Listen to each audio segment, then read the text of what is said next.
Dans ce désert du golfe Persique, les réserves du monde se consument inexorablement. Les experts se veulent rassurants, il resterait encore 1000 milliards de barils de réserves. Mais nous en consommons chaque année 25 milliards et la demande ne fait qu'augmenter, la Chine est en plein boom, l'Inde suit le même chemin. Plus que 40 ans, affirme la majorité des experts, ils font partie des plus optimistes.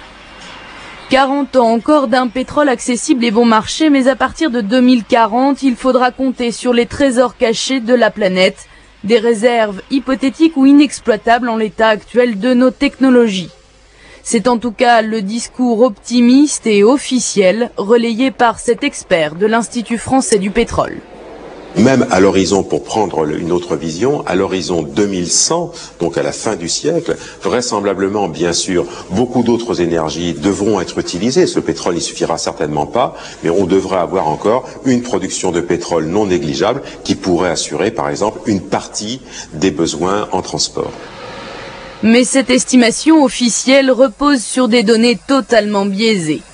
L'évaluation des réserves mondiales, les fameux 1000 milliards de barils, se fait à partir des chiffres communiqués par chaque pays. Des données confidentielles et donc invérifiables, dénoncent ces deux experts réunis au sein d'une association. Or, les pays exportateurs de pétrole ont tout intérêt à gonfler leurs réserves. C'est de ces chiffres annoncés que dépendent leurs quotas d'exportation et donc leur richesse nationale.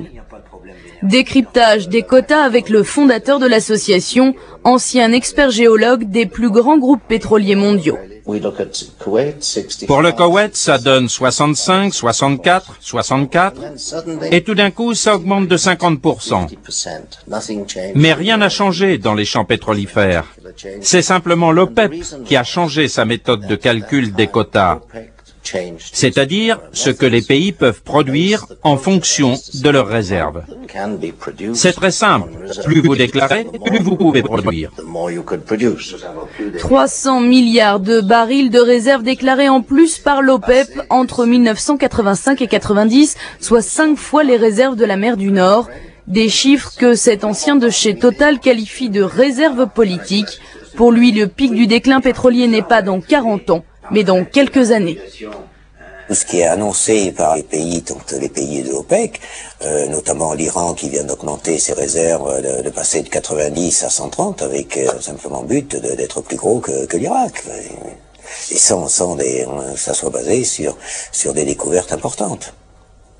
Pourtant, ce sont les chiffres aujourd'hui sur lesquels se basent les politiques et les économistes. Oui, mais parce que c'est les seuls qu'ils ont, et puis surtout parce s'ils se mettaient en doute ces déclarations, ils se mettraient à dos les gens de l'OPEP. Et il faut surtout pas se mettre à dos les gens de l'OPEP, puisqu'on dépend d'eux, et on dépendra de plus en plus. Pour les géologues, les optimistes fantasment sur les ressources de la planète. La plupart des gisements ont été découverts, affirme-t-il, et les compagnies exploitent aujourd'hui bien plus qu'elles ne trouvent le pétrole.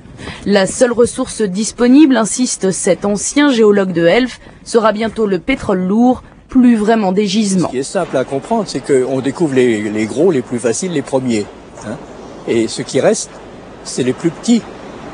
Alors, contre ça, on peut dire que qu'on est beaucoup plus armé pour travailler, on est beaucoup plus performant, on a une sismique, des forages qui sont beaucoup plus efficaces qu'il y a quelque temps. Donc c'est un combat entre l'amélioration des performances et un stock qui diminue et qui est fait de gisements de plus en plus petits, plus difficiles, plus profonds. Et surtout bien plus coûteux à exploiter. Si l'or noir devient précieux et le baril hors de prix, c'est à une société sans pétrole qu'il faut désormais songer.